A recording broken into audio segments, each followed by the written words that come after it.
बच्चों last class में हमने सिस्टम 2 किया था। सिस्टम 2 के अंदर हमने प्रोविजन फॉर डेप्रिसिएशन अकाउंट बनाना सीखा था। अब देखो सिस्टम 1 हमने देखा। सिस्टम 1 के अंदर हमने क्या देखा कि हमारे पास एक प्लांट एंड मशीनरी होती है, हम उसके ऊपर डेप्रिसिएशन लगाते हैं और हर साल हम क्या करते हैं अपने पास में उसके ऊपर डेप्रिसिएशन लगाते हैं और बाद में जब हम उसको बेच देते हैं तो उसके ऊपर प्रॉफिट या लॉस हो जाता है। सारी की सारी एंट्रीज एक ही अकाउंट में होती हैं, known as plant and machinery. अब इसके अंदर गलतियां होती थी तो हमने क्या किया, डेप्रिसिएशन को लगाने के लिए प्रोविजन फॉर डेप्रिसिएशन अकाउंट का कॉन्सेप्ट नया लेकर के आए और हमने दोनों अकाउंट को अलग अलग रखा, सेपरेटली रखा। और जब भी किसी एसेट की सेल होती थी तो हम डेप्रिसिएशन अकाउंट से प्रोविजन फॉर डेप्रिसिएशन अकाउंट से ट्रांसफर करते थे डेप्रिसिएशन का balance plant and machinery account में, उसको एक्चुअल वैल्यू पे लाने के लिए, और फिर उसको बेच करके उसके ऊपर प्रॉफिट या लॉस की कंप्यूटेशन करते थे और एंट्री कहां लिखते थे, प्लांट एंड मशीनरी अकाउंट में ही। ओके, अब हम क्या करेंगे, हमारा ये सिस्टम भी थोड़ा सा कॉम्प्लिकेटेड होने लगा क्योंकि चीजें जो बिकती थी उसके ऊपर number 1 till the date of depreciation, till the date depreciation की एंट्री होती थी प्रोविजन फॉर डेप्रिसिएशन अकाउंट में। फिर उस डेप्रिसिएशन अकाउंट को वापस से लाया जाता था कहां पर, प्लांट एंड मशीनरी अकाउंट में। तो ऑब्जेक्टिव तो फिर से खराब हो रहा था, फिर से दिक्कत पेश आ रही थी। अच्छा, अब उसके ऊपर सेल या उसके ऊपर जो सेल की एंट्री की जा रही थी और प्रॉफिट और लॉस की एंट्री की जा रही थी वो भी प्लांट एंड मशीनरी अकाउंट में ही की जा रही थी। तो अल्टीमेटली भीड़ तो वापस से प्लांट एंड मशीनरी अकाउंट में ही बढ़ रही थी ना एंट्रीज की। तो हम लेकर के आए सिस्टम नंबर 3। हमने क्या बोला, हमने ये बोला, ध्यान से सुनना, एक plant and machinery account open करेंगे, एक provision for depreciation account open करेंगे, और जिस दिन हमने एसेट को सेल किया ना उस दिन हम एसेट डिस्पोजल अकाउंट ओपन करेंगे। सर ये क्या है, एसेट डिस्पोजल अकाउंट ओपन करेंगे, ठीक है जी। अब ये एसेट डिस्पोजल अकाउंट क्या है, क्यों है, क्या इसकी रेलेवेंस है, ये समझते हैं। देखो प्लांट एंड मशीनरी अकाउंट में हम जिसकी एंट्री लिखेंगे ये purchase of plant and machinery, depreciation कहां चार्ज करेंगे, प्रोविजन फॉर डेप्रिसिएशन अकाउंट में।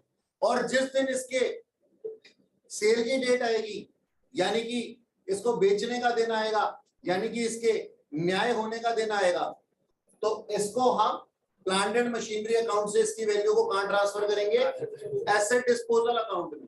और उस पे रिलेटेड जितना भी डेप्रिसिएशन होगा उसको भी कहां बुला लेंगे, एसेट डिस्पोजल अकाउंट, ठीक है जी। ओके, तो उसकी वैल्यू पता लग जाएगी। अच्छा, फिर इससे एसेट डिस्पोजल अकाउंट क्यों ओपन किया जा रहा है, इसलिए ताकि हम इसकी सेल करें। तो इसकी सेल और सेल से जुड़े हुए प्रॉफिट या लॉस की एंट्री भी कहां होने वाली है, एसेट डिस्पोजल अकाउंट में ही होने वाली है। तो अल्टीमेटली आप देखेंगे क्या कि प्लांट एंड मशीनरी अकाउंट से एक वैल्यू ट्रांसफर हो जाएगी, उसके बाद प्लांट एंड मशीनरी अकाउंट में उससे रिलेटेड कोई और काम नहीं होगा, तो एंट्रीज की भीड़ कम हो जाएगी प्लांट एंड मशीनरी अकाउंट में। प्रोविजन फॉर डेप्रिसिएशन अकाउंट में जब उस एसेट से जुड़े हुए प्रोविजन के ऊपर प्रोविजन का जितना डेप्रिसिएशन था वो ट्रांसफर हो जाएगा एसेट डिस्पोजल अकाउंट में, तो उस एसेट से रिलेटेड किसी भी डेप्रिसिएशन की एंट्री यहाँ पे नहीं होगी। ये बात मानते हैं आप, अल्टीमेटली यहाँ से भी भीड़ कम हो जाएगी। अगर मान लो 3-4 एसेट हैं यहाँ पे भी, तो उसकी एसेट की ऊपर जितनी भी डेप्रिसिएशन थी उसको हमने कहां ट्रांसफर कर दिया, एसेट डिस्पोजल अकाउंट में ट्रांसफर कर दिया। तो वहां से भी जर्नल एंट्रीज आगे के लिए खत्म हो गई। यानी कि जो एसेट बिक रहा है उसकी वैल्यू प्लस उसके ऊपर आज तक का जितना भी एक्युमुलेटेड डेप्रिसिएशन है उसको कहां ट्रांसफर करना है हमने, एसेट डिस्पोजल अकाउंट में। ये ट्रांसफर कैसे होता है वो हम भी देखेंगे, जर्नल एंट्री क्या बनेगी वो भी अभी देखेंगे। लेकिन अभी हमारे दिमाग में क्या आना चाहिए, जिस दिन इसकी ड्यू डेट आएगी उसी दिन हम इसका एसेट डिस्पोजल अकाउंट ओपन करेंगे और एसेट डिस्पोजल अकाउंट क्लोज भी उसी दिन होगा। एज इफ ये एक कोर्ट है, यहां से इंसान को बुलाया जा रहा है, यहां से उसके पाप कर्मों को बुलाया जा रहा है, और जैसे ही आमने सामने आ जाएंगे तो उसकी एक्चुअल बर्थ सामने आ जाएगी। बात समझ में आई? हाँ जी सर बोलिए। सर अगर सपोज डिफरेंट तरीके के एसेट है, डिफरेंट तरीके के एसेट है मतलब land and building, land and building क्यों होगी, बिल्डिंग होगी केवल, लैंड के ऊपर तो डेप्रिसिएशन लगता ही नहीं है। बिल्डिंग है सर। हाँ बिल्डिंग है उसके लिए प्रोविजन को डेप्रिसिएशन अकाउंट अलग बनेगा या एक ही प्रोविजन को डेप्रिसिएशन? सर, एक क्लास के एसेट्स के लिए सेम बनता है, क्योंकि आगे जाकर के आपको इंटर के अंदर इनकम टैक्स में पता लगेगा कि हर एसेट के ऊपर रेट ऑफ डेप्रिसिएशन अलग अलग होते हैं। जैसे प्लांट एंड मशीनरी पे 15% होता है, बिल्डिंग के ऊपर 3 तरह की बिल्डिंग होती है, वो कुछ और होते हैं, उसका रेट कुछ और होता है। तो एक्चुअल लाइफ के अंदर जो डेप्रिसिएशन चार्ज किया जाता है वो ब्लॉक ऑफ एसेट पे किया जाता है। ब्लॉक ऑफ एसेट का मतलब होता है एक ही तरीके के एसेट, जैसे बिल्डिंग है तो बिल्डिंग का ब्लॉक्स, प्लांट एंड मशीनरी है तो प्लांट एंड मशीनरी का ब्लॉक। आप बिल्डिंग और प्लांट एंड मशीनरी को इकट्ठा कंबाइन नहीं कर सकते, लेकिन यहाँ पे इंटर फाउंडेशन लेवल पे इसका क्वेश्चन का कोई रेलेवेंस नहीं है। हाँ जी, और बोलिए, किसी ने कुछ पूछना है? देखो मैं समझाऊं तुम्हारे को एक बार, एक नॉर्मल तरीके से तुम्हें याद रहेगी चीजें।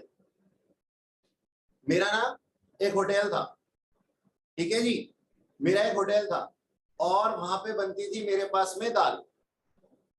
और जब वो होटल छोटा था ना, तो मैं दाल सुबह ही बना करके रख देता था और दोपहर तक वो खत्म हो जाती थी और शाम को मैं अपने घर चला जाता। ओके, यहाँ पे कोई दिक्कत मेरे साथ आती ही नहीं थी। अच्छा, अब जब मेरा होटल थोड़ा सा और पॉपुलर हुआ तो मेरे को सामान भी ज्यादा बनाना पड़ा, ठीक है।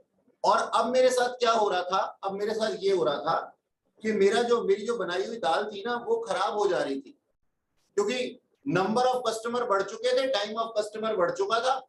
अब मेरा ये रेशियो हो गया था कि मैं आज सुबह की बनाई हुई दाल अगर रात तक चलाना चाहता हूं, इतनी सारी बना देता हूं सुबह तक, सुबह से ही इतनी सारी बना देता हूं, तो वो रात तक खराब हो जा रही थी क्योंकि गर्मी बहुत पड़ रही थी।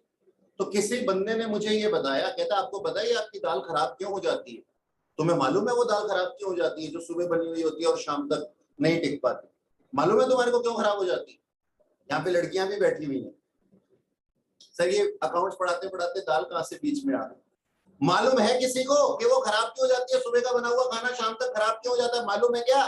किसी को भी नहीं मालूम, कोई आइडिया ही नहीं है। सर अगर सामान को मसाले के साथ में मिलाओगे तो वो सामान खराब हो जाएगा। बात समझ में आई? तो मैंने ना एक काम किया, एक कंटेनर में अपनी दाल रखनी शुरू कर दी और दूसरी कंटेनर में अपना जो मसाले का सामान था ना। देखा है कभी किसी ढाबे वाबे में गए हो, कभी कोशिश की है उसके किचन में घुस करके देखने की वो क्या पेल रहा है? हमारे को खिला नहीं रहा, पेल रहा है। क्या खिला रहा है वो हमारे को? कभी सोचा है कभी? सर नहीं, हम तो जो आता है बढ़िया सा होता है, ऊपर से मक्खन लगाया हुआ होता है, खा जाते हैं। कभी देखना उसको, उसके पास 2 कंटेनर होते हैं और एक तीसरा कंटेनर होता है उसके पास में। वो तीसरे कंटेनर में क्या करता है, उठाता है, जैसे ही कस्टमर की डिमांड आती है, एक तरफ से उबली हुई दाल और दूसरी तरफ से तड़का जिसको कि हम मसाला कहते हैं, मिक्स करता है, ऊपर से थोड़ा सा मक्खन वक्खन डालता है और आपको सर्व करता है। ये प्रोसेस होती है। अब सर इसका अकाउंटिंग से क्या लेना देना? ये रही मेरी दाल,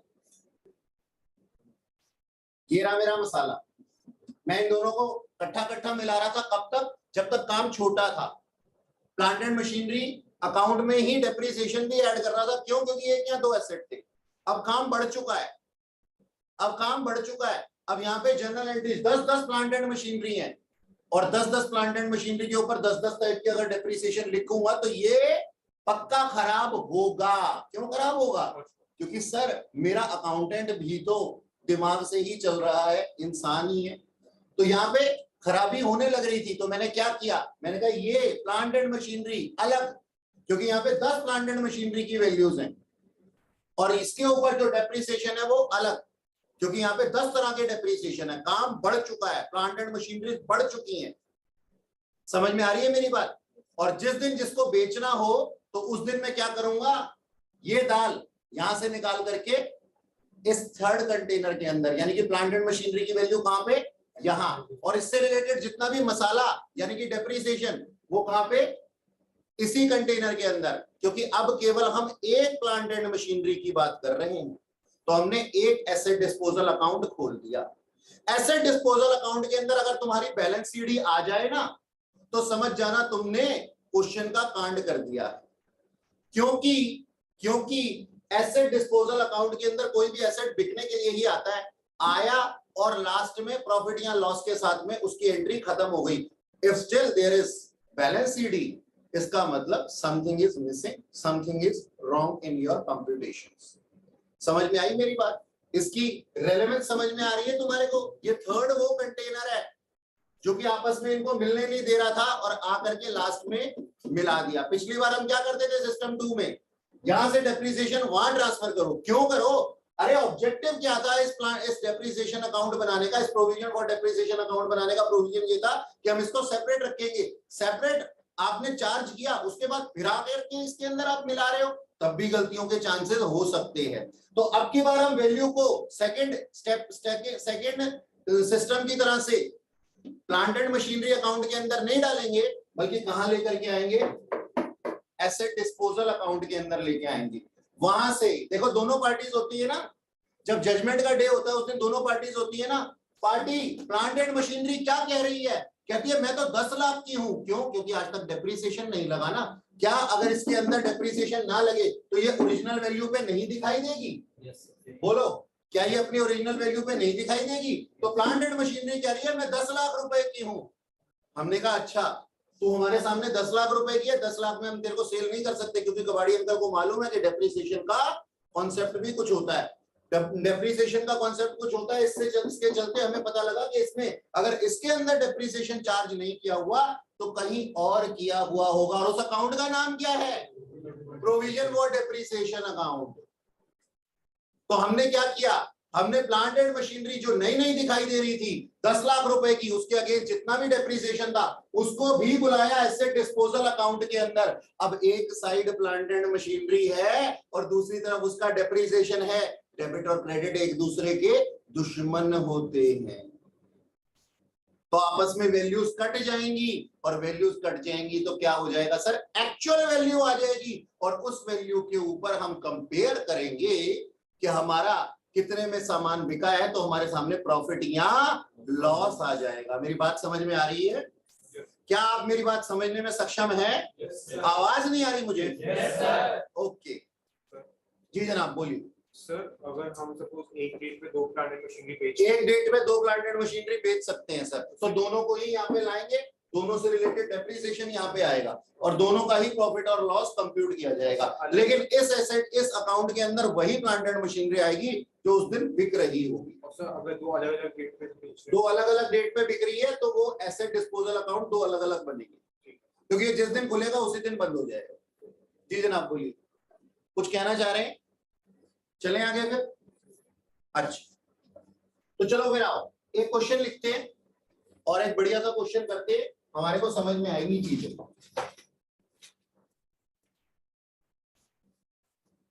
अच्छा क्वेश्चन क्यों लिखना? क्वेश्चन क्यों लिखना?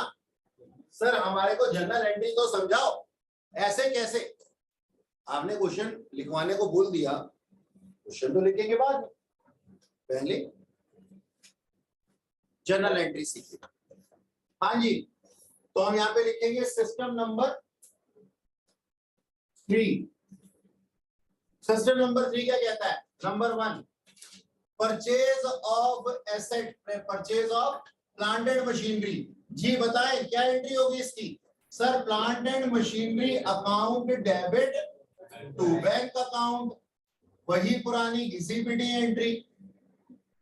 ठीक है सर, प्लांट एंड मशीनरी बढ़ गई इसलिए डेबिट हो गई, बैंक घट गया इसलिए क्रेडिट हो गया, क्योंकि दोनों ही एसेट है। एसेट जो बढ़ता है वो डेबिट, जो घटता है वो credit. Okay sir, again depreciation लगाने की entry on plant and machinery in provision for depreciation account. ठीक है, ओके। तो हमारे पास में क्या एंट्री बन जाएगी? Depreciation account debit to provision for depreciation account. Okay sir, ये एंट्री बन गई हमारी। डेप्रिसिएशन एक एक्सपेंडिचर है, एक्सपेंडिचर बढ़ता है तो डेबिट हो जाता है, और प्रोविजन फॉर डेप्रिसिएशन अकाउंट एक लायबिलिटी अकाउंट है, लायबिलिटी बढ़ती है तो क्या हो जाती है? क्रेडिट हो जाती है, सिंपल है। ओके, अब सर देखो इधर ध्यान से, at the time of sale, जिस दिन इसके न्याय की घड़ी आएगी, है ना, तो हम कुछ काम करेंगे। कृपया शांति रखें, इधर देखें। ए क्या करेंगे हम सर, ट्रांसफर करेंगे of the value of plant and machinery to asset disposal account, to asset disposal account. ठीक है सर, प्लांट एंड मशीनरी कहां निकल करके जाएगी, एसेट डिस्पोजल अकाउंट में। तो प्लांट एंड मशीनरी अकाउंट अपने आप में कम हो जाएगा, एसेट अकाउंट है, एसेट कम होता है तो क्या हो जाता है, क्रेडिट। तो अपनी एंट्री क्या बन जाएगी, asset disposal account debit to plant and machinery account. Okay sir.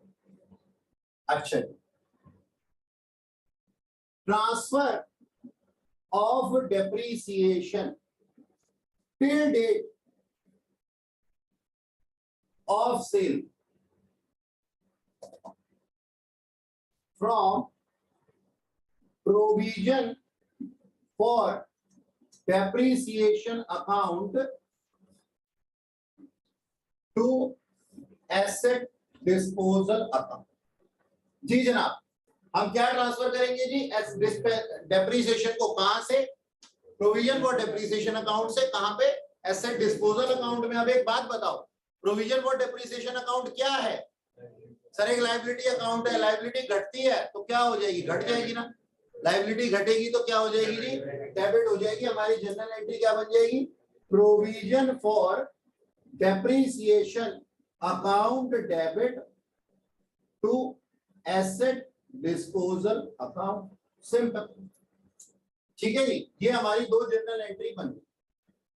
Okay sir, अब क्या होगा सर, सेल की एंट्री बनेगी, sale of plant and machinery account, sorry plant and machinery.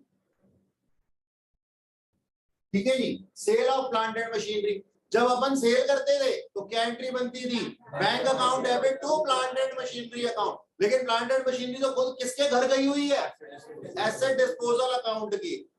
तो हम क्रेडिट क्या करेंगे अपनी बारी, एसेट डिस्पोजल अकाउंट। तो सर हम क्या एंट्री बना देंगे, bank account debit to asset disposal account. लिखा आपने, लिखा, ठीक है, फटाफट से नोट करो इसको, फिर मैं आगे लिखवाता हूं। प्रॉफिट और लॉस की एंट्री लिखवानी है मैंने।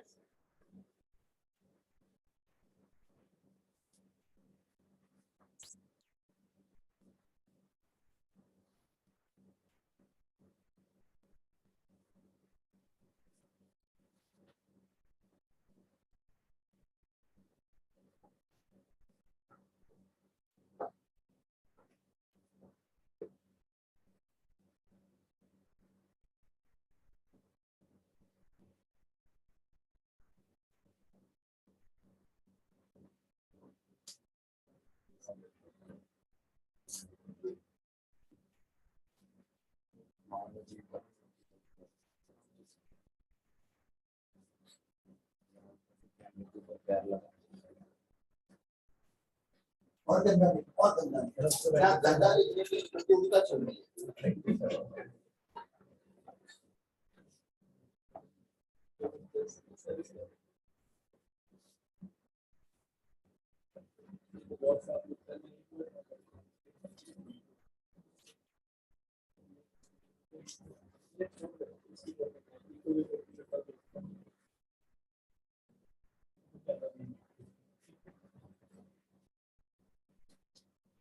पूरे दिन गले में आई कार्ड की तरह लटका करके रखती है उसको, कैसे बर्दाश्त कर सकते हो, कानों में लगा रहता है।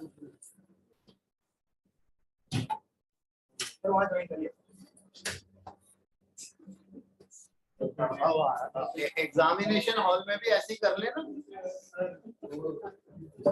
है, वही है, कैसे बर्दाश्त कर सकते हो, पुरानी आदत है। गले में ऐसे काम होगा कि जब जरूरत हो कान में लगाया।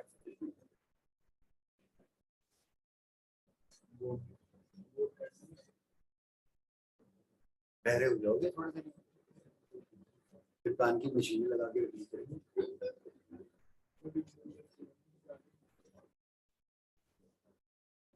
हटा दो इसको, जल्दी करो ना। ये 2 एंट्रीज लिख ली, इसको हटा दो।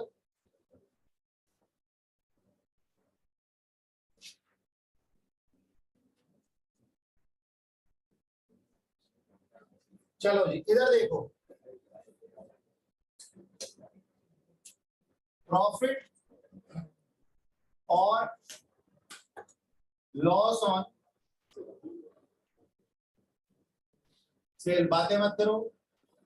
If it is the case of profit, profit होते थे तो हमारी एंट्री क्या बनती थी? Plant and machinery account debit to profit and loss account. लेकिन प्लांट एंड मशीनरी तो किसके घर में गई हुई है? तो हम क्या लिख देंगे अब की बारी? Asset disposal account debit to profit and loss account. And if it is the case of loss, तो reverse entry P&L account debit to asset disposal account. Simple. यानी कि प्लांट एंड मशीनरी अकाउंट की जगह कौन ले लेगा? Asset disposal account ले लेगा। हो गया जी, जनरल एंट्रीज लिख ली आप लोगों ने? चलो आओ फिर एक क्वेश्चन लिखते हैं।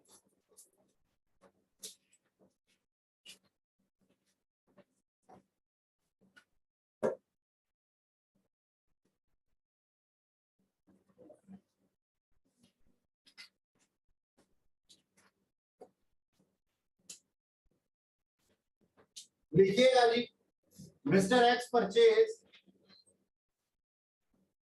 Plant and machinery 1 for rupees 7 lakh as on 1/4/2017. Plant and machinery 2 on 1/7/2018 for rupees 10 lakh. He incurred repairs on plant and machinery 1 rupees 20,000 as on 1 February 2019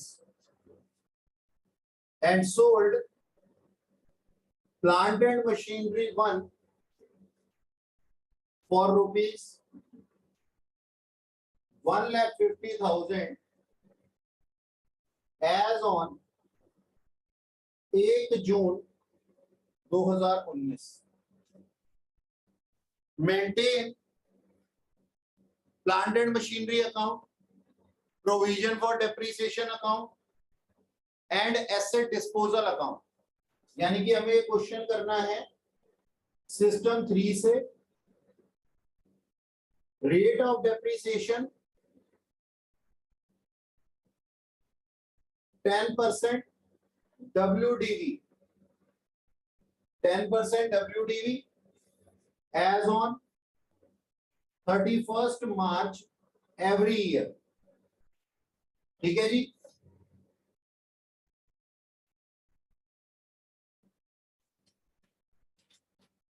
okay.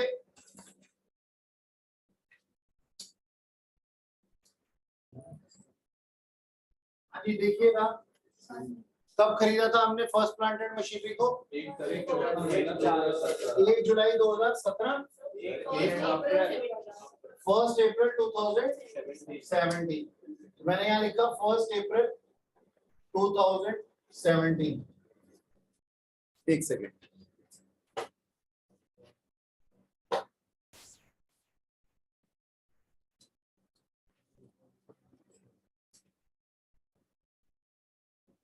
First April 2017 को plant and machinery account debit to bank account कितने के लिए?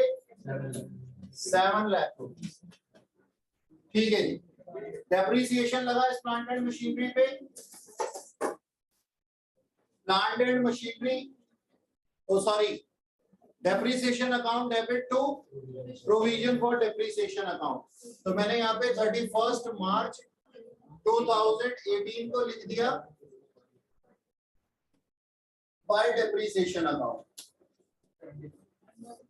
10% था WDV से 70,000 rupees. कैसे आया sir? 7 lakh rupees का 10% full year के। ओके, अब 31 मार्च 2018 को मैंने यहां लिख दिया टू बैलेंस CD 70,000 रुपीज और अकाउंट को कर दिया क्लोज। याद रखना ये डेप्रिसिएशन प्लांट एंड मशीनरी 1 पे लगा और 31 मार्च 2018 को क्या वैल्यू हो गई बाय बैलेंस CD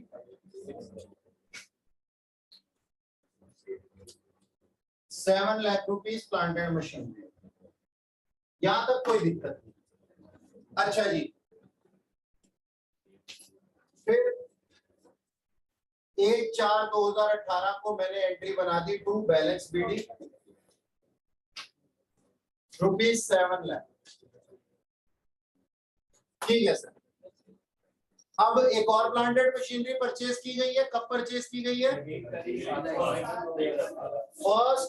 1 जुलाई 2018 को 10 lakh to bank account plant and machinery account debit to bank account rupees 10 lakh. 10 lakh के लिए मैंने प्लांट एंड मशीनरी एक और परचेज कर दी। अब इस साल और तो कुछ नहीं हुआ। 1 फरवरी 2019 को एक रिपेयर का खर्चा हुआ था, है ना? 1 फरवरी 2019 को रिपेयर का खर्चा हुआ था। उसकी एंट्री क्या बनेगी जी? Repairs account debit to bank account और profit and loss account debit to repairs account. पूरे प्रोसेस के अंदर ना तो प्लांट एंड मशीनरी इफेक्ट हुआ और ना ही प्रोविजन फॉर डेप्रिसिएशन इफेक्ट हुआ। क्यों? क्योंकि ये रेवेन्यू नेचर का एक्सपेंडिचर था सर, मेंटेनेबल था। इसको हमें प्लांट एंड मशीनरी की वैल्यू में नहीं जोड़ना, इग्नोर करना है। और कौन से एसेट पे कौन से एक्सपेंडिचर को हम लेते हैं सर? कैपिटलाइज नेचर के एक्सपेंडिचर को लेते हैं। Okay sir.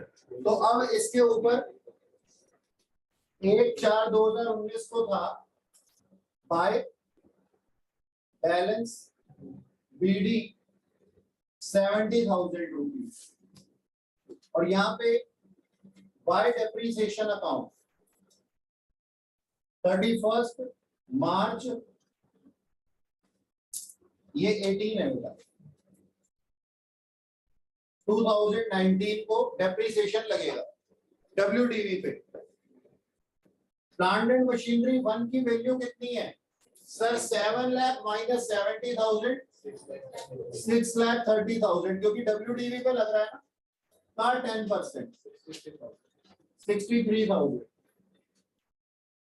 और प्लांट एंड मशीनरी 2 का डेप्रिसिएशन सर उसकी वैल्यू थी रुपीज 10 लाख। 10 लाख का 10%, लेकिन कितने महीने के लिए? 9 मंथ्स के लिए। कितना हो गया? 75,000। ओके, ये हो गया। अच्छा, अब मैं क्या लिख देता हूं यहाँ पे?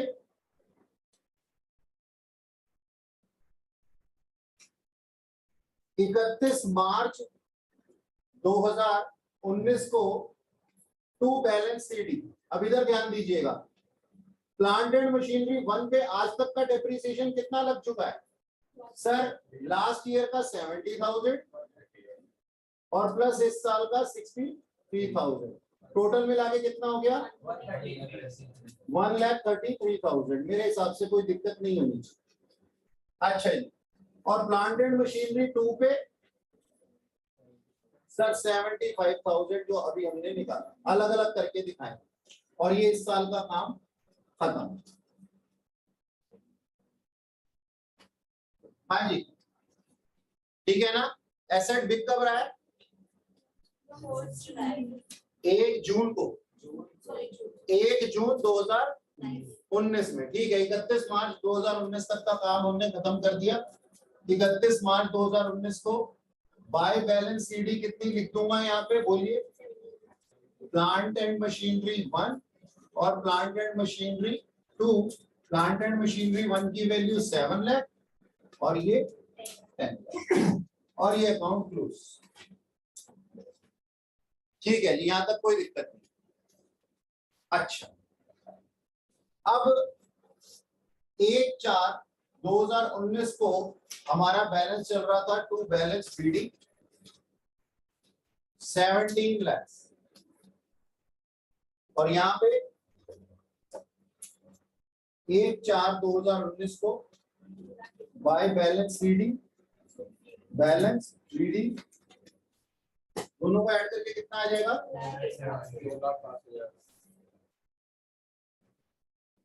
2,08,000। ठीक है,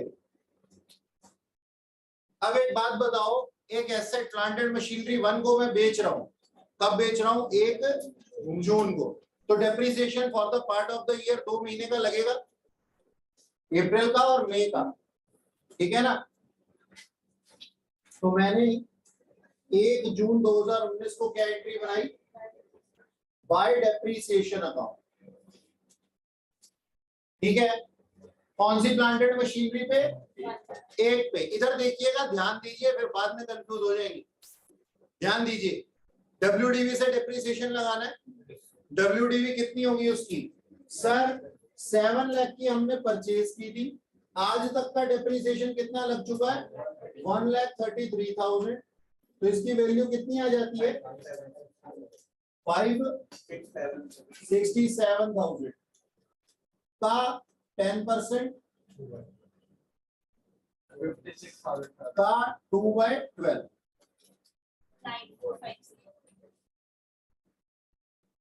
9450। ये आज का डेप्रिसिएशन इसके ऊपर 2 महीने का, ये भी हमने लगा दिया। कोई शक इस बात में? नहीं सर। ओके, अब हम थोड़ी देर के लिए यहाँ पे काम रोक देते हैं और एक बनाते हैं अपने पास में एसेट डिस्पोजल अकाउंट। तो मैंने ये बनाया एसेट डिस्पोजल अकाउंट। ठीक है जी, अब एसेट डिस्पोजल अकाउंट के अंदर मुझे जर्नल एंट्री बनानी है। आज ड्यू डेट आ चुकी है किसकी? डेट ऑफ सेल की। अच्छा, तो हम क्या करेंगे सर? सबसे पहली एंट्री क्या बनाएंगे? Transfer of value of plant and machinery from plant and machinery account to asset disposal account. Entry क्या बन जाएगी? Asset disposal account debit to plant and machinery account. तो मैं डेबिट साइड पे लिख दूं 1/4/2019 को to plant and machinery account. Sir 1/6/19 को ना? 1/6/19 ही लिखा है, ध्यान से देखो। कैसे देखते हो तुम? 1/6/19 लिखा है बेटा, 1/6/19 लिखा है। अच्छा यस सर। अच्छा, देखो देखो मेरी बात सुनो, देखो मजाक को मजाक में रहने दो। 1/6/2019, ठीक है? तो 1/6/2019 को हमारे प्लांट एंड मशीनरी 1 की यहां से वैल्यू ट्रांसफर होगी कितनी? 7 लाख रुपए। ओके सर, अब दूसरा ट्रांसफर करेंगे, दूसरी एंट्री क्या बनाएंगे जी? Provision for depreciation account debit to asset disposal account. क्यों बनाएंगे? हम वहां से वैल्यू को बुला रहे हैं, कहां पे? एसेट डिस्पोजल अकाउंट में। अच्छा जी, तो यहाँ पे हम 1/6/2019 को एंट्री लिख देते हैं क्या? Bye provision for depreciation account.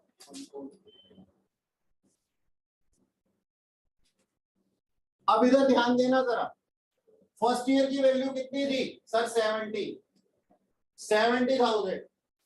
Second year की इसकी वैल्यू कितनी थी? 63। और थर्ड ईयर की पार्ट ऑफ द, तो तीनों वैल्यू ट्रांसफर हो जाएंगी till date. Depreciation till date इस एसेट के ऊपर कितना बना हुआ है सर? फर्स्ट ईयर में 70, सेकेंड ईयर में 63 और थर्ड ईयर में 9450। तो तीनों हमारे पास आ जाएंगे सर 70,000 प्लस 63,000 प्लस 9450। जी जनाब, कितना बन जाएगा ये? 142,450। ये सेकेंड ईयर और ये थर्ड ईयर पार्ट वाला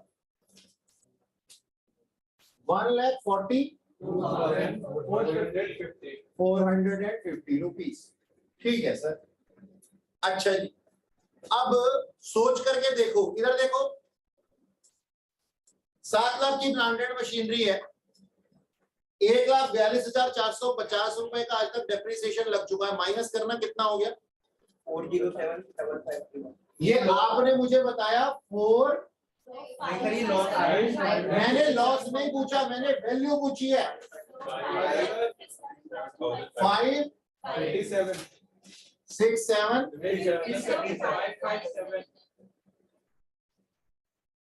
557 550। अच्छा, ये वैल्यू आ गई। अब इस वैल्यू को अगर मैं बेच दूं कितने में? 1.5 लाख रुपए में, तो जाहिर सी बात है मुझे लॉस आएगा। तो पहले तो बेचने की एंट्री बनाएंगे। क्या एंट्री बनेगी हमारे पास में?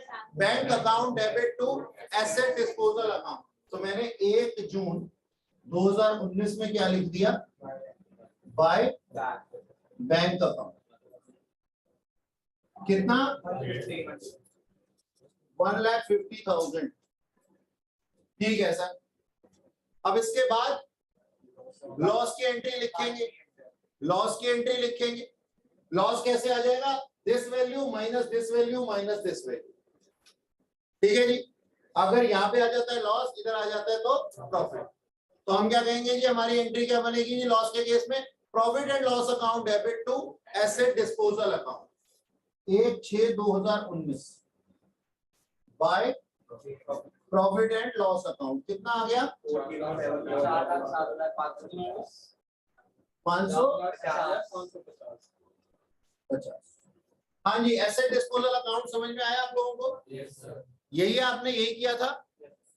जल्दी यस जल्दी सर। जल्दी जल्दी बना लो।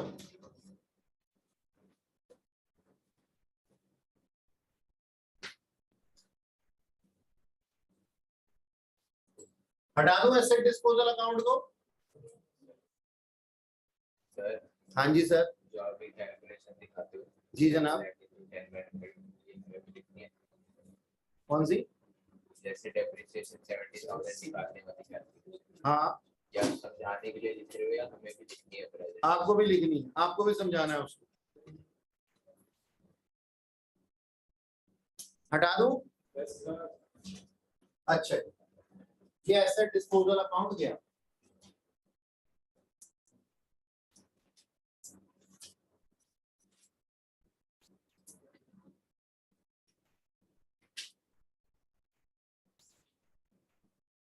ठीक है जी। तो अब यहाँ पे हम क्या लिख देंगे? 1/6/2019 को bye asset disposal account 7 lakh रुपए। और यहाँ पे मैं लिख देता हूं 1/6/2019 को टू एसेट डिस्पोजल अकाउंट 142,450। ये कैसे आया था sir? 70,000 plus 63,000 plus 9450। Okay sir. अब देखो, एक और प्लांट एंड मशीनरी पड़ी हुई है हमारे पास, उसके ऊपर डेप्रिसिएशन लगना है। उसकी वैल्यू कितनी है? देखो जी, उसका फर्स्ट ईयर का डेप्रिसिएशन था 75 और उसकी ओपनिंग वैल्यू कितनी थी? 10 लाख। तो 10 लाख में से 75,000 रुपए, क्योंकि WDV से लगा रहे हैं ना, SLM से लगा रहे होते तो सीधा ही पकड़ लेते इसको, है ना? तो 9,25,000। अब देखो 31 मार्च 2020 को बाय डेप्रिसिएशन अकाउंट। ठीक है जी। और ये कैसे आएगा? 10 लाख माइनस 75,000 का 10%।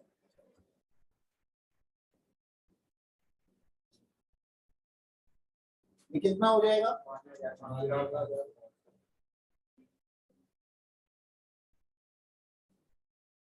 कितना? 92,500। और फिर यहाँ पे 31 मार्च 2020 को टू बैलेंस सीडी आना चाहिए ये 75,000 प्लस 92,500 कितना होता है? 167,500।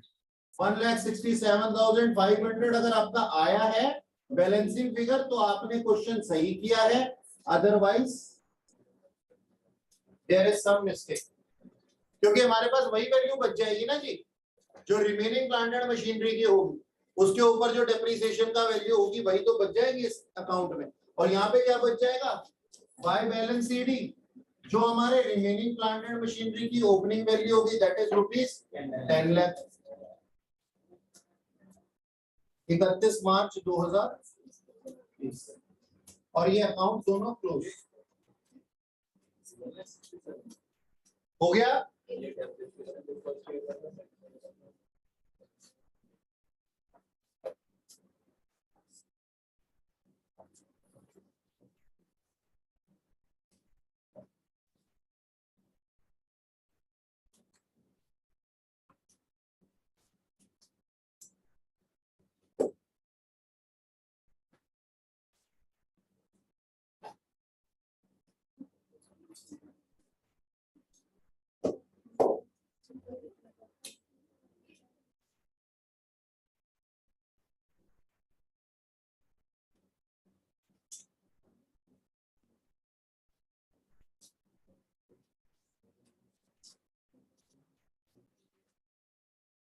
सर क्वेश्चन लिखा आप लोगों के सामने, balance in plant and machinery account as on 1/4/2018 कितना है, 10 लाख। इस प्लांट एंड मशीनरी को कब परचेज किया गया था, 1/4/2016 को। डेप्रिसिएशन लग रहा था हर साल 10% स्ट्रेट लाइन मेथड से। अच्छा, यानी कि उसके अंदर प्लांट एंड मशीनरी अकाउंट के अंदर बैलेंस है। अच्छा, फिर 1/3 of plant and machinery was sold for 2 lakh as on 1/7/2018। 1/7/2018 1 जुलाई 2018 को हमने 1/3 पार्ट प्लांट एंड मशीनरी का बेच दिया था, जिसके ऊपर 2 साल का डेप्रिसिएशन लग चुका होगा। क्या आप ऐसा मानते हैं? 16 से 17 और 17 से 18 बेचा कब है हमने इसको, 1 जुलाई 2018 को, और उसके ऊपर 3 महीने का डेप्रिसिएशन और लग चुका होगा। तो 2 साल 3 महीने का डेप्रिसिएशन स्ट्रेट लाइन मेथड से लगाने के बाद हमने उस 1/3 पार्ट को बेच दिया है कितने में, 2 लाख रुपए पे। तो इसके प्रॉफिट एंड लॉस हमें निकालने हैं सर, और हमारे को मेंटेन करना है plant and machinery account, provision for depreciation account और एसेट डिस्पोजल अकाउंट। सर एक बात बताइए आप मेरे को, अगर मैं आपको ये कह रहा हूं कि मेरा प्रोविजन फॉर डेप्रिसिएशन अकाउंट बन रहा है, इस क्वेश्चन में मुझे प्रोविजन फॉर डेप्रिसिएशन अकाउंट बनाना है, तो जाहिर सी बात है मैंने शुरुआत से बनाया होगा, और शुरुआत से बनाया होगा तो डेप्रिसिएशन कहां लगाया होगा, प्रोविजन फॉर डेप्रिसिएशन अकाउंट में। इसका मतलब जो मेरे एसेट की ओरिजिनल वैल्यू होगी वही आज की वैल्यू भी दिखाई दे रही होगी। तो ये जो 10 लाख रुपए है ये कौन सी वैल्यू है, क्या ये वो वैल्यू नहीं है जिसपे कि मैंने इसको परचेज किया था। अब अपने दिव्य चक्षुओं को खोलिए, इस क्वेश्चन को देखिए, और थोड़ी देर में मैं बाद में हीरो की तरह एंट्री मारूंगा, जैसे पुलिस वाले आते हैं ना बाद में वारदात के बाद। एक बार खुद क्वेश्चन करो, पहले अपने दिमाग के घोड़े दौड़ाओ, कर तो मैं दूंगा तुम्हारे लिए, लेकिन एक बार पहले खुद से कोशिश करो। टेक योर टाइम, ये तुम्हारा क्वेश्चन है, और तब तक मैं यहां से प्लॉट खाली करवा लेता हूं।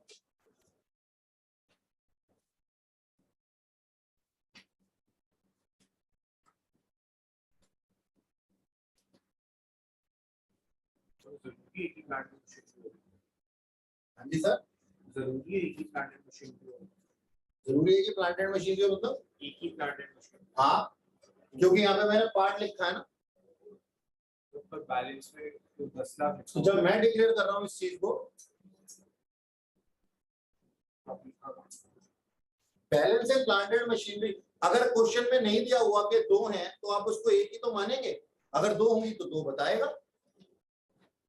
अगर ऐसा लिखा होता कि balance in plant and machinery account was 1/4/2008 10 lakh रुपए, which represent plant and machinery 1 for ₹5 lakh and plant and machinery 2 for remaining 5 lakh, तब हम मानते ना। अगर क्वेश्चन नहीं कह रहा कि 2 प्लांट एंड मशीनरी, तो इसको एक ही माने। क्यों सर, नाराज हो मेरी बात से? ठीक है, चाय जरूर पी के जाना, जल्दी जल्दी करो फटाफट से। मतलब अगर किया नहीं जा रहा ना तो कम से कम पेन तो चलाओ। कहने का मतलब गलत करो चाहे, लेकिन करना जरूर है। गलत करना सही करने की पहली शुरुआत होती है। और गलतियों से डरना नहीं चाहिए, गलतियों से एक्सपीरियंसेस मिलते हैं।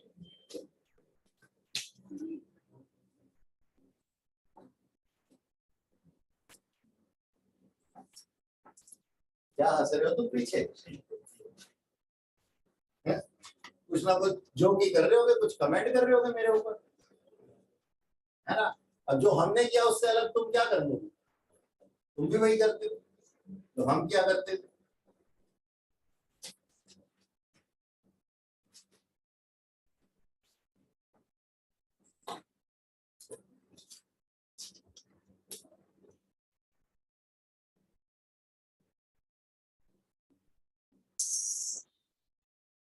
हाँ जी, हमारे क्वेश्चन में क्या दिया हुआ था? बैलेंस कितना था 1/4/2018 को? 10 लाख रुपए। अब हमारे प्रोविजन फॉर डेप्रिसिएशन अकाउंट में भी तो कुछ बैलेंस होगा ना, वो हमने निकाल लिया। भाई ये प्लांट एंड मशीनरी 16-17 में खरीदी गई थी 1/4/2016 को, तो 2 साल का डेप्रिसिएशन 16-17 और 17-18 का इसके ऊपर होगा, और एसएलएम से है 10%, तो हर साल ओपनिंग वैल्यू पे ही लगा होगा। तो कितना? 10 लाख का 10% 1 लाख, और फिर 17-18 में भी 10 लाख का 10% 1 लाख, तो कितनी आ गई वैल्यू? 2 लाख। ये 2 लाख कैसे आया, समझ में आया? ठीक है जी, क्योंकि ये 2 साल पुरानी plant and machinery. Okay sir, अब एसेट बिकने जा रही है, एसेट बिकने जा रही है, तो हमारे पास में क्या बनेगा? एसेट डिस्पोजल अकाउंट बनेगा। उससे पहले हमारे को उसके ऊपर 3 महीने का डेप्रिसिएशन चार्ज करना होगा। मानते हैं आप इस बात को? मेरे को आवाज नहीं आ रही आप लोगों? ठीक है ना, तो 3 महीने का डेप्रिसिएशन चार्ज करना होगा हमारे को, तो हमने किया। और एंट्री क्या बनेगी? Depreciation account debit to provision for depreciation account. ठीक है सर। ओपनिंग वैल्यू कितनी थी फुल एसेट की? 10 लाख। कितना पार्ट बिक रहा है? 1/3। कितना डेप्रिसिएशन है सर? 10%। कितने महीने के लिए सर? 3 महीने के लिए, क्योंकि जुलाई में बिक रहा है। 10 लाख का 1/3 बिक रहा है, उसके ऊपर डेप्रिसिएशन का रेट क्या है? 10%, और कितने महीने का? 3 महीने के लिए। ओके, तो हमारी वैल्यू कितनी आ जाती है? 8,333 रुपीज। ये डेप्रिसिएशन टिल डेट। अब इधर देखिए, कृपया ध्यान दीजिए, यहां ध्यान दीजिए, एसेट डिस्पोजल अकाउंट बनाएंगे हम सबसे पहले क्या एंट्री करेंगे? प्लांट एंड मशीनरी अकाउंट से एसेट डिस्पोजल अकाउंट में बुलाने की एंट्री क्या बन जाएगी? Asset disposal account debit to plant and machinery account. तो ये डेट है 1 जुलाई 2018। मैंने यहाँ पे एंट्री कर दी बाय एसेट डिस्पोजल अकाउंट। कितना सर? इसकी वैल्यू थी 1/3, तो 10 लाख रुपीस का 1/3 कितना हो गया? 3,33,333 रुपीस। ठीक है जी, 0.33 है, कोई दिक्कत नहीं, वो तुम रख लो। और यहाँ पे मैं क्या लिख देता हूं? 1 जुलाई 2018 को to plant and machinery account 3,33,333 rupees. ठीक है ना? ओके, इतना बैलेंस हमारे पास में आ गया। अब आज तक का एक्युमुलेटेड बैलेंस डेप्रिसिएशन का था, उसके लिए क्या जनरल एंट्री बनेगी? Provision for depreciation account debit to asset disposal account. तो मैंने 1 जुलाई 2018 को यहाँ पे क्या एंट्री बनानी है? To asset disposal account. और यहाँ पे 1 जुलाई 2018 को by provision for depreciation account. ठीक है जी, अब इसकी वैल्यू कितनी आएगी ये हमारे को देखना। चेक करो, एक सेकेंड शांत रहो। आज तक का एक्युमुलेटेड बैलेंस कितना था? 2 लाख था, तो 2 लाख में इसका भी शेयर होगा। मानते हो या नहीं मानते हो? ठीक है ना, तो ये 2 लाख रुपए टोटल डेप्रिसिएशन है 10 लाख की मशीनरी पे। इसका 1/3 कितना होगा? प्लस अभी अभी जो लगाया गया 83,333। ठीक है जी, 8333। ठीक है, ये आज तक का डेप्रिसिएशन है किसके ऊपर? उस 1/3 पार्ट के ऊपर। कितना हो जाएगा ये? 75,000 रुपीज। कैसी रही? बढ़िया, बात समझ में आई मेरी या नहीं है? अब आप पहले ओपनिंग वैल्यू पे जाएं, फिर उसका माइनस करके डेप्रिसिएशन दिखाएं। क्या जरूरत है मेहनत करने की? 2 लाख रुपए 10 लाख के ऊपर है, तो इसका शेयर कितना होगा 1/3 मशीनरी का। सर यहाँ पे जो भी वैल्यू आ गई होगी 2 लाख का 1/3, और साथ में ये ताजा डेप्रिसिएशन अभी 3 महीने का हमने इसी पार्ट पे लगाया था, वो पूरा का पूरा, तो ये अमाउंट ट्रांसफर हो गया। तो आज इस प्लांटेड मशीनरी की वैल्यू इतनी आ गई, कितने में बिक रही है ये 2 लाख रुपए में। तो मेरी एंट्री क्या बन जाएगी, bank account debit to asset disposal account. तो मैं यहाँ क्या लिख दूंगा, बाय बैंक अकाउंट, कितना 2 लाख रुपया। अब सोचो 3,33,333 रुपए की प्लांटेड मशीनरी, जिसके ऊपर आज तक डेप्रिसिएशन 75,000 था, तो ये अपनी ओरिजिनल वैल्यू पे आ गई। वो ओरिजिनल वैल्यू कितनी है जल्दी बताएं, 258,333 की वैल्यू की अगर प्लांटेड मशीनरी में 2 लाख में बेच दूंगा तो मेरे पास में लॉस आ जाएगा, हाँ या ना। करके दिखाऊं क्या, आओ करके दिखा देता हूं। अरे लो, ऐसे कैसे, अरे ऐसे कैसे, computation of profit and loss, profit और लॉस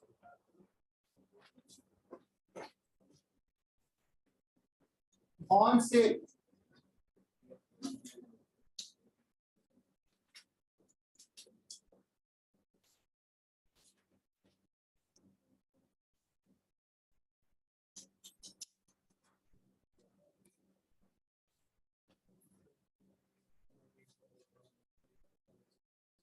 हाँ जी, ओपनिंग वैल्यू कितनी थी 10 लाख का 1/3 था ना, 3,33,333 minus depreciation till date, date of sale कितना 75,000, कितने की वैल्यू आ गई 1 जुलाई 2018 को इनकी वैल्यू कितनी बताइए 25,000,333 माइनस सोल्ड फॉर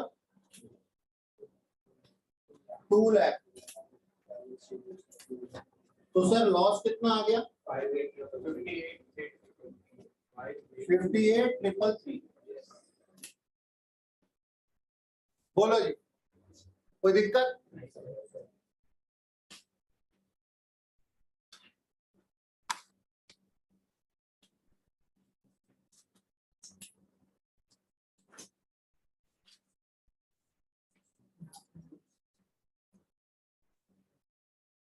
ये हमारा लॉस आ गया। अच्छा, लॉस की एंट्री कहाँ आएगी, एंट्री क्या होगी, profit and loss account debit to asset disposal account. तो मैं क्या यहाँ पे लिख सकता हूँ 1 जुलाई 2018 को बाय P&L अकाउंट 58,333 और ये एसेट डिस्पोजल अकाउंट पूरा हो गया। एसेट डिस्पोजल अकाउंट बनाने के बाद अब हम क्या करेंगे, आगे की प्लांटेड मशीनरी के ऊपर काम करेंगे। प्लीज इसको जल्दी से बना लीजिए, इन दोनों को अपनी कॉपी में। आप लोगों ने बना लिया एसेट डिस्पोजल अकाउंट मेरे साथ ही, और ये प्रॉफिट और लॉस की कंप्यूटेशन बना ली। चलो ठीक है, इसको हटा देता हूं दोनों को यहां से।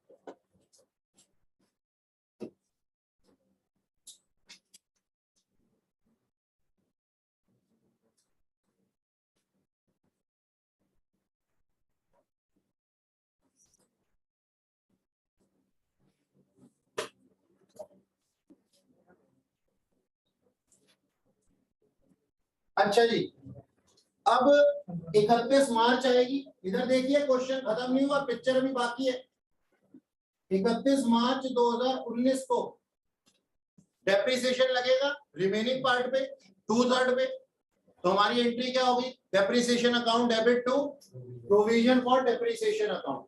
तो हमने यहाँ लिख दिया बाय डेप्रिसिएशन अकाउंट, और इसका वैल्यू कैसे निकलेगा सर, 10 लाख का 2/3 जो रिमेनिंग प्लांटेड मशीनरी है का 10%। फुल ईयर के लिए कितना आ गया ये 66 $667 66,667 रुपीज। ओके, ये हो गया हमारे पास। अब 31 मार्च 2019 को by balance CD plant and machinery account में बैलेंसिंग फिगर 10 लाख में से इतनी की प्लांट एंड मशीनरी जा चुकी है, तो 66,66,667 की रिमेनिंग बच गई है। क्या आप मानते हैं? और देखो, हेलो, इधर देखिए, हमें बैलेंसिंग फिगर निकालने में बड़ा मजा आता है ना लास्ट में। वो बैलेंसिंग फिगर कितनी आनी चाहिए ये सुन लो टेक्निकली। 31 मार्च 2019 को टू बैलेंस सीडी कितना आना चाहिए? एक और बार ये स्केल गिरा, 2 लाख। एक और बार ये स्केल गिरा, तो जिसका ये स्केल है उसको भी गिरा दूंगा। मुझे दो चीजों से सख्त नफरत है, मैं बता देता हूं तुम्हारे को। एक तो ये जो तुम अपने इक्विपमेंट्स गिराते हो, और ये जो पेन के अंदर टिक टिक करते रहते हो।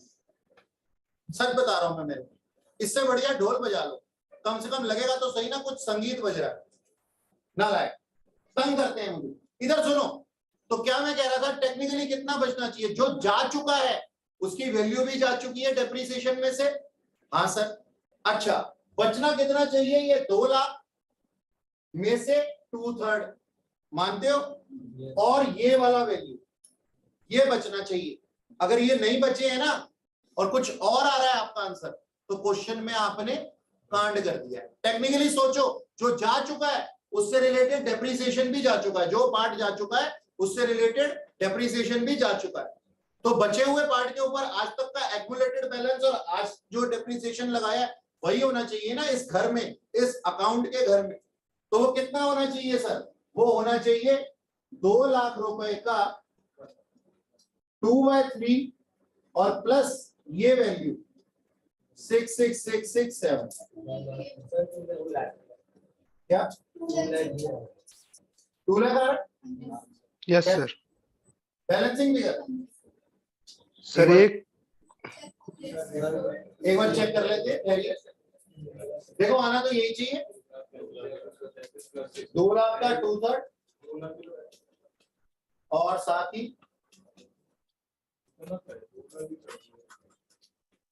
ये 2 लाख का 2/3 कितना होता है सर 1,33,334। 2 लाख होता है, तो ठीक तो है। फिर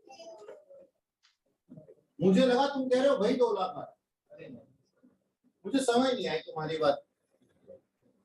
अच्छा कोई बात नहीं, होता है ऐसा। इन दोनों को मिला के भी 2 ही लाख आ रहा है। तो मैंने जो तुम्हारे को समझाना चाहा, तुम्हारे को बात समझ में आई? अपनी बैलेंसिंग फिगर को भी क्वेश्चन को चेक कर लेना, क्रॉस वेरीफाई करने के लिए टेक्निकली क्या आनी चाहिए।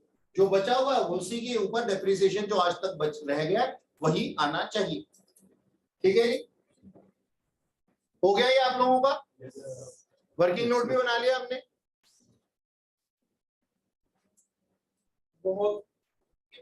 That's all for today. Next time आगे करेंगे हम लोग।